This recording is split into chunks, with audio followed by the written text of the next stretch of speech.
तो यहाँ का व्यापारी वर्ग अपने आप को ठगा हुआ महसूस करता है। ना कोई कंट्रोल एरिया है, ना किसी प्रकार का कोई प्लान है। अगर विक्रम यादव हमारे प्रतिनिधि होते तो आज हमें ये समय देखने को नहीं आता। जो काम अधूरे रह गए थे वो काम 5 साल निकल गए, वो आज भी अधूरे ही है। हरियाणा बनने के बाद में 2014 से 2019 के बीच में जो काम हुए वो एक देखने लायक का इतिहास है।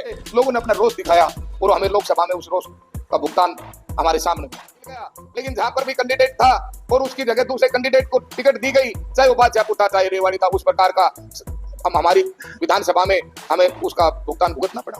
नमस्कार, मैं दिनेश राजपूत और आप देख रहे हैं न्यूज अपडेट। विधानसभा चुनाव का बिगुल बज चुका है।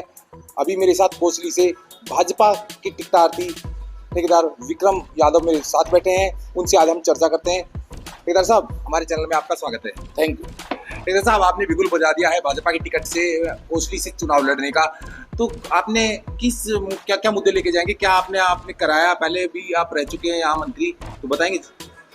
तो 2014 में मुझे कोसली हल्के का प्रतिनिधित्व करने का अवसर प्राप्त हुआ।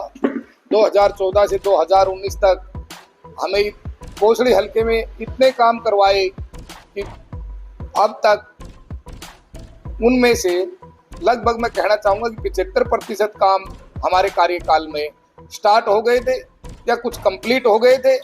जो काम अधूरे रह गए थे वो काम 5 साल निकल गए, वो आज भी अधूरे ही है। उनकी विकास की गति वहीं है, रुकी हुई है।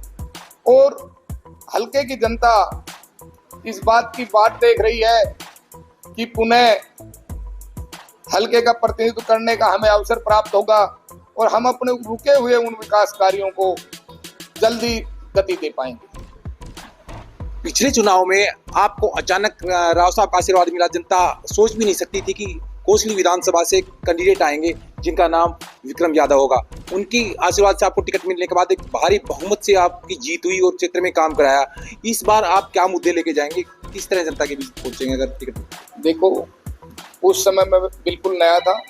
राव इंद्रजीत सिंह जी के आशीर्वाद से उन्होंने ही टिकट दिलवाई और जीत में भी उनका पूर्णतः सहयोग था। आज भी मुझे पूर्ण भरोसा है जिस प्रकार से मैंने अपने कार्यकाल के समय में जो काम करवाए वो जनता के बीच में है। हरियाणा बनने के बाद में 2014 से 2019 के बीच में जो काम हुए वो एक देखने लायक का इतिहास है। तो आज मुझे इस बात में कहने में कोई संकोच नहीं। आज जनता के बीच में जब भी मैं जाता हूँ तो लोग इस बात से याद करते हैं अभी कोई काम करवाने का समय आया था। और आज पुनः वो 5 साल के बाद में हम 2019 से 2024 तक अपने उस ग्रामीण क्षेत्र में उसी प्रकार के कार्यों के लिए हम रहे जहां जो कार्य हमारे करवाए हुए थे वो सिरे नहीं चढ़ पाए। इनकी तो मुझे भी महसूस है कि जो 25% जो काम रह गए थे, चाहे वो नर्सिंग कॉलेज का काम है, आज तक बिल्डिंग बनी खड़ी हुई है, उद्घाटन नहीं हो पाया। चाहे सब डिपो का बात है, रोडवेज का बिल्डिंग बनी हुई खड़ी है, उद्घाटन नहीं हो पाया। चाहे हमारे कोसली के बाईपास की बात है, कोसली के बाईपास की तो जब हम बात करते हैं तो यहाँ का व्यापारी वर्ग अपने आप को ठगा हुआ महसूस करता है।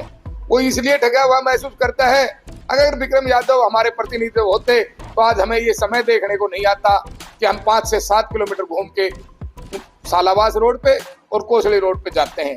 यहाँ 2 व्हीलर के ऊपर या पैदल जाने के लिए भी नाहर रोड से कोसली रोड के ऊपर कोई किसी प्रकार का कोई रास्ता नहीं है। ये बहुत बड़ी बात है। जो ग्रामीण क्षेत्र होते हुए हमारे यहाँ के कोसली के अंदर नगर पालिका की घोषणा हुई। ठीक है कि हमारे दोनों गांवों के विवाद के चलते में कोई सहमति नहीं बन पाई, लेकिन हम ग्रामीण क्षेत्र में थे। जब नगर पालिका नहीं बन पाई तो हमारे यहाँ इनको शहरी क्षेत्र में तब्दील करके यहाँ 6 गांवों को इनको ना तो ग्रामीण की सुविधाएं मिल पाई और ना शहर की सुविधाएं मिल पाई। इनको 7A लगा के यहाँ जो पोजीशन है वो गाँव के अंदर अब ये शहरी क्षेत्र में आ गई, कंट्रोल एरिया में आ गई। ना कोई कंट्रोल एरिया है, ना किसी प्रकार का कोई प्लान है विभाग का और ना ही किसी प्रकार का शहर का यहाँ फायदा हुआ। शहर का फायदा तो इसलिए नहीं हुआ, शहरी क्षेत्र का तो जब शहरी क्षेत्र नगर पालिका बनी ही नहीं तो फायदा किस प्रकार से हो पाता। लेकिन ग्रामीण क्षेत्र की पंचायतें हैं, पंचायतें होते हुए भी हमें वो ग्रामीण सुविधाओं से भी वंचित हो गए। इस प्रकार से लोगों ने अपना रोष दिखाया और हमें लोकसभा में उस रोष का भुगतान हमारे सामने हुआ। तो आज मुझे भरोसा है, अब हम उन लोगों से कह रहे हैं अभी आप हमारी ग्रामीण पंचायत है, तो हम अपने ग्रामीण क्षेत्र में अपने पंचायतों का हमें प्रतिनिधित्व का अवसर मिलेगा। जब शहरी क्षेत्र की इस प्रकार की जब विभाग ने कोई कार्रवाई आगे नहीं बढ़ाई, तो ये उन्हें हम माननीय मुख्यमंत्री नायब सिंह सैनी जी से मैंने कहा है, और उस बात को मुझे भरोसा भी है कि इस कार्य को आगे बढ़ाया जाएगा। जिस प्रकार से माननीय मुख्यमंत्री जी जितनी मेहनत करके अपने थोड़े से कार्यकाल में उन्होंने जो काम अधूरे पड़े थे उनको अमली जामा पहनाने का काम कर रहे हैं, ये बहुत बड़ी बात है। और मुझे पूर्ण भरोसा भी है आगे हमें जो चीज जिस प्रकार से अपने हल्के के, चाहे वो बाईपास की बात है, चाहे नर्सिंग कॉलेज के उद्घाटन की बात है, चाहे सब डिपो के उद्घाटन की बात है, चाहे ऑयल मिल को जो तब्दील किया उसकी बात है, चाहे हमारे ग्रामीण क्षेत्रों में जो मैं बता रहा हूँ कि इन 6 गाँवों के अंदर जो शहरी क्षेत्र के लिए इन्होंने 7A लगा दी, कंट्रोल एरिया घोषित कर दिया। कोई विभाग के पास ना कोई आगे की कार्रवाई है, ना कोई प्लान है। ये पंचायतें हैं और हमें कहा कि हमें इन पंचायतों के हक से वंचित ना रखा जाए, इनको पंचायतों का हक मिलना चाहिए, ग्रामीण आदमी को परेशान नहीं किया जाए। तो इस प्रकार की मैं जनता में जा रहा हूँ। मुझे जनता का जो उत्साह, जो जनता का सहयोग जो मिल रहा है, मुझे पूर्ण भरोसा है कि भारतीय जनता पार्टी का टिकट मिलेगा और भारतीय जनता पार्टी के टिकट के ऊपर पुनः हम तीसरी बार कोसली हल्के में कमल का फूल खिलाएंगे और हरियाणा के अंदर पुनः हम भारतीय जनता पार्टी की पूर्ण बहुमत के साथ सरकार बनाएंगे। अभी आपने कहा लोकसभा चुनाव में वो परिणाम देखने को नहीं मिले जो होना चाहिए था। पिछली विधानसभा चुनाव में भी कहीं ना कहीं देखा जाए परिणाम नहीं मिल पाए थे और गठबंधन की सरकार बनाई थी, ऐसा क्या कारण था? देखो, हमारे यहाँ कोसली के अंदर जहां से जो कैंडिडेट नहीं लड़े, जो है भारतीय जनता पार्टी के ऊपर विश्वास जताया, वहां तो कमल खिल गया। लेकिन जहां पर भी कैंडिडेट था और उसकी जगह दूसरे कैंडिडेट को टिकट दी गई, चाहे वो बादशाहपुर था, चाहे रेवाड़ी था, उस प्रकार का हम हमारी विधानसभा में हमें उसका भुगतान भुगतना पड़ा। ये देखने की बात है।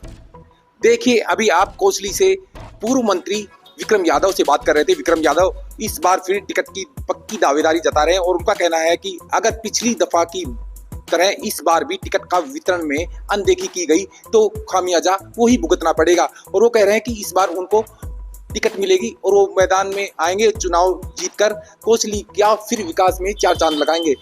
आपकी क्या राय है? आप भी कमेंट बॉक्स में बताइए कि आप क्या कहना चाहते हैं। और न्यूज अपडेट पर नई खबरें